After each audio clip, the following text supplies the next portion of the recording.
Bienvenue sur Top Invest, la chaîne des top d'investissement. Ici, on parle essentiellement d'entreprises de qualité. Avons-nous une opportunité d'investissement sur Sika AG? C'est la question à laquelle on va essayer de répondre en se basant sur les états financiers de la compagnie.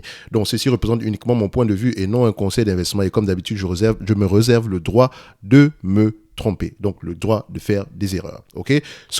C'est uniquement ici à titre d'information, ok? Donc, pour nourrir la réflexion ou bien la curiosité, donc, ou bien pour susciter l'intérêt. Donc, nous avons ici une entreprise, dont la compagnie c'est Sika AG, donc c'est une compagnie suisse ici. Enfin, elle est cotée en Suisse présentement, donc son siège social également est en Suisse. Donc, elle est active au niveau mondial dans le secteur des spécialités chimiques. Donc, elle est fournisseur dans le domaine de l'étanchéité, du colla, de l'insonorisation, du renforcement et de la protection d'ossature. Ça, c'est une définition Wikipédia, ok? Allez-y dans les rapports financiers sur le site web de l'entreprise pour voir exactement ce qu'elle fait. Mais semble-t-il que ce soit en lien avec le domaine de la construction. Et une fois que c'est le cas, une fois que vous vous rendez compte, si la plus grosse partie de son business, c'est le domaine de la construction, donc augmentation des taux d'intérêt aura un impact négatif sur la construction, les nouvelles constructions comme sur les rénovations. Faites attention. Donc, ça veut dire que cette entreprise-ci pourrait souffrir à court terme, moyen terme. Donc, on devrait déjà se poser la question de savoir est-ce qu'elle a les moyens ou bien la capacité de souffrir. OK? Donc, on va toujours suivre le même schéma ici, à savoir le revenu. Quel est le revenu de l'entreprise ici aujourd'hui? Nous constatons ici que nous avons un revenu à peu près de 10 milliards sur les 12 derniers mois. Attention ici, sur ça date ici de 2018, ici, donc je n'arrive pas à aller plus loin que ça. Voilà, le logiciel me fait un tout petit peu, voilà, je pense qu'il bug un tout petit peu, mais c'est pas grave ici. Alors, quand on regarde ici sur une longue période de temps sur ce site web ici, on voit qu'on a sur Ticker, on voit ici qu'on a une évolution du revenu. Donc, on avait à peu près 5 milliards de revenus de francs suisses à peu près en 2007 par là. Donc, on a le double aujourd'hui. En tout cas, sur les 12 derniers mois, faites attention. Ça date de 2021. Donc, ça, c'est 31 décembre 2021. Tout ce que moi, je vais voir ici, c'est l'évolution. Donc, si on double le revenu ici en 10 ans, ça veut dire ici qu'on a à peu près une croissance de 7% par là. Dans tous les cas de figure, s'il y a de la croissance, c'est le plus important pour moi, c'est ce que je veux voir. Donc, je prends cette entreprise ici aujourd'hui, je mettrai déjà qu'est-ce que les analystes s'attendent à avoir quoi comme revenu cette année-ci. Les analystes s'attendent à peu près à avoir aux alentours de 10 milliards 600 dans un environnement normal. Ok, on s'attend à avoir à peu près combien? On s'attend à avoir à peu près des revenus aux alentours pour 31 décembre 2022 pour 10 milliards 643. Ok, est-ce que le management a fait des guidance ici? Donc le management s'attend à avoir un minimum de 10 milliards, au moins minimum, sinon plus que ça. On va prendre ici 10 milliards, on va prendre ici le 10 milliards 600 attendu ici à ce niveau-ci. 10 milliards 600, on a combien? 10 milliards 643, donc je vais mettre ici 10 milliards 600.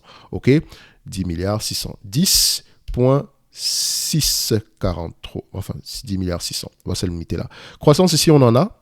D'accord, on a au moins 5% de croissance au minimum. Donc, je pourrais mettre 5% ici minimum, mais je n'ai pas vérifié sur les 3 ni 10 dernières années. J'ai vérifié sur les 10 dernières années, mais pas pour les 3 et 5 dernières années, parce que vous savez que la croissance tend à ralentir. Donc, prenez la croissance sur une longue période de temps et regardez également est-ce que ça concorde avec la période la plus courte, donc notamment sur les 3 5 dernières années. D'accord, pour essayer de voir à peu près est-ce qu'on diminue ou bien on reste à peu près dans la même tendance ou bien on augmente.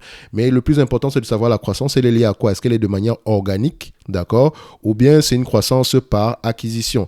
Donc, quand je regarde ici au niveau des acquisitions par rapport à la croissance ici, alors, j'ai les informations de 2019, hein, donc voilà, et on a eu une grosse acquisition ici, donc c'est une croissance organique et inorganique ici. Donc, on continue.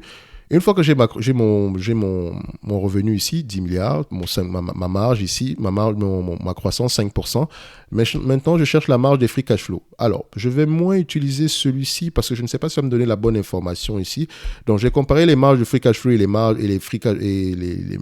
marges nettes ici. Ça me dit qu'on soit à peu près dans le même sens, mais je ne pourrais pas utiliser le Coifin aujourd'hui. Je ne sais pas pourquoi est-ce qu'il dérange maintenant. Sans doute qu'il veut déjà que je paye la version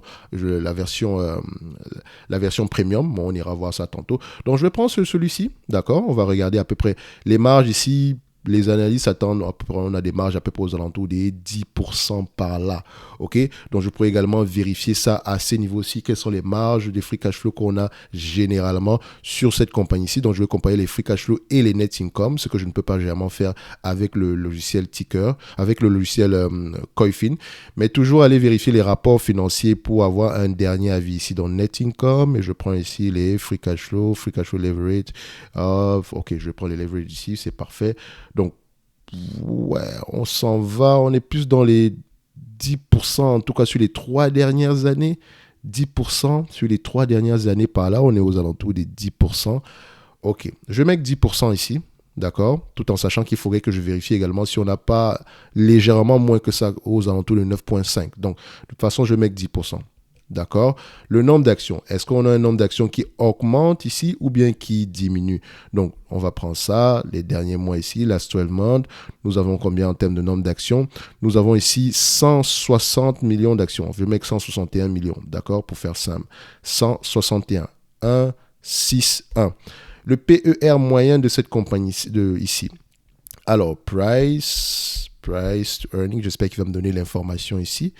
Alors, le PR moyen, on va mettre ça ici. Je mets sur les 20 dernières années. Donne-moi l'information. Alors, je dézoome.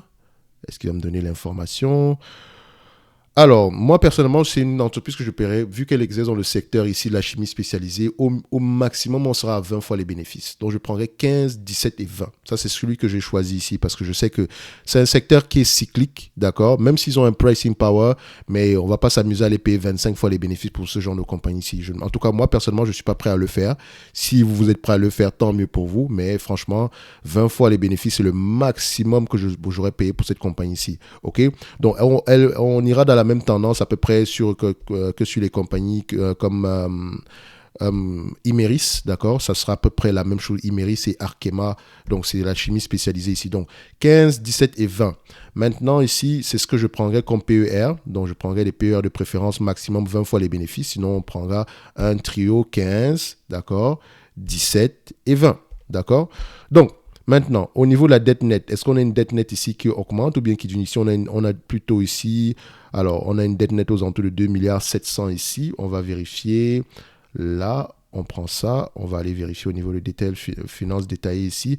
On va au niveau de balance sheet pour aller vérifier. Alors, balance sheet. On va tout au fond. Normalement, c'est à ce niveau qu'on a la dette nette.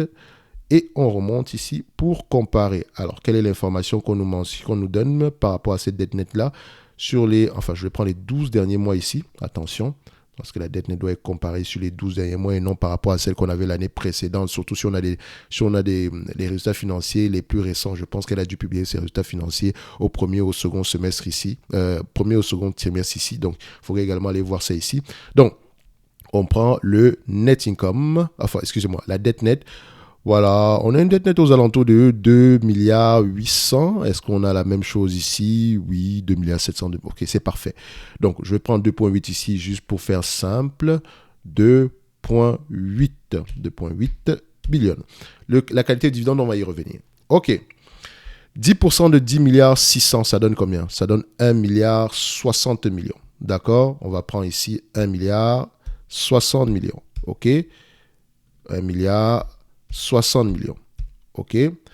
Donc, le nombre d'actions, on a vérifié, on est à 161. Ici, on nous marque 153. Donc, il faut faire attention. Donc, à 15 fois les bénéfices, 1 milliard 60, 1 milliard 60, moins la dette nette, ça fait 85 francs suisses. À 17 fois les bénéfices, 99 francs suisses. Et à 20 fois les bénéfices, 119 francs suisses. OK. Donc, on peut déjà se dire ici que nous avons une entreprise, en termes d'évaluation, c'est un tout petit peu exagéré. OK? Donc, nous avons à peu près maximum à 20 fois les bénéfices ici par rapport à ce qu'on a présentement. On ne prend pas en considération la croissance. Oui, il y a de la croissance ici, mais ce genre d'entreprise ici, surtout quand les difficultés commencent, vous pouvez la retrouver à des niveaux très, très bas. Donc, faites attention. Donc, j'essaie de voir ici les PER moyens ici. Donc, on a à peu près les PER moyens de combien? Je pense à peu près sur toute la période ici. Est-ce que c'est une entreprise qui n'est pas cotée depuis longtemps? Je vais juste aller vérifier ça ici. Sika, peut-être qu'elle n'est pas cotée depuis longtemps. C'est la raison pour laquelle je n'ai pas énormément d'informations. Ou c'était une entreprise qui était privée, qui est revenue. Je vais juste vérifier ça ici. Donnez-moi juste un instant. On va mettre le max ici. Ça fait combien de temps qu'elle est cotée en bourse? Ouais, elle est cotée depuis longtemps. Semble-t-il que on n'est pas des données on n'a pas les données ne sont pas assez récentes, enfin pas, on n'a pas en termes de longueur, de durée, on n'a pas des données d'une dizaine ou bien une vingtaine d'années ici. C'est la même chose ici sur Ticker, donc je pense que c'est le fournisseur d'informations entre Ticker et Coifin. Ils doivent être les mêmes, ça doit être le même fournisseur parce qu'il n'y en a pas, il y en a pas énormément. Vous allez voir les gens comme Factset ou bien Refinitiv, c'est eux qui fournissent des informations par là.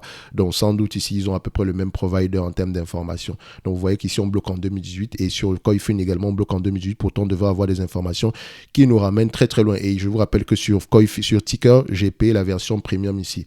Donc, alors, pour la moyenne, ici, je vais prendre ici le 20 fois les bénéfices, ça sera le maximum que je pourrais prendre pour cette entreprise-ci. Je ne pourrais pas la payer à 30 fois les bénéfices comme présentement affichés aujourd'hui. D'accord? Donc, je me dirais que moi, par rapport à mon analyse ici, je serais aux alentours de $119, 119 francs suisses l'action. Aussi, d'accord?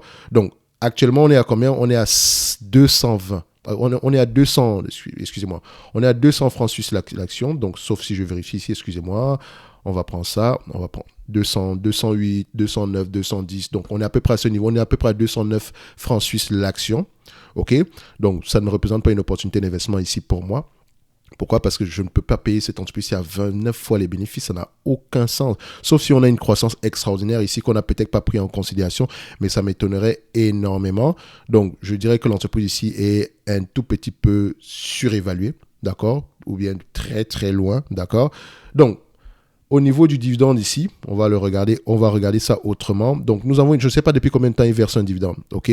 Ce que je vais faire premièrement ici, c'est faire l'inverse. Vous savez que je prends généralement la moyenne ici, on a à peu près 1,60 milliard de ce qu'on pourrait rapporter annuellement, d'accord? Divisé ici par la capitalisation boursière actuelle qui est à peu près de 32 milliards, 32,34. On va le mettre ici.